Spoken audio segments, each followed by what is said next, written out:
Ngayon pa lang, ipagtabi mo na ng pera ang pagtanda mo.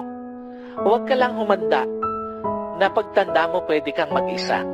Ngayon pa lang ipagtabi mo na ang pagtanda mo. Alam niyo po, bilang magulang, sobrang sakit na iparamdam sa iyo na pabigat ka. Totoo po ba yun? Nangyayari ba yun? Na may mga anak, ang ipinararamdam sa kanilang magulang, pabigat sila. Totoo ba? Sobrang sakit bilang magulang na nagtuturo-turuan ang mga anak mo kung sino yung kukup-kup sa iyo.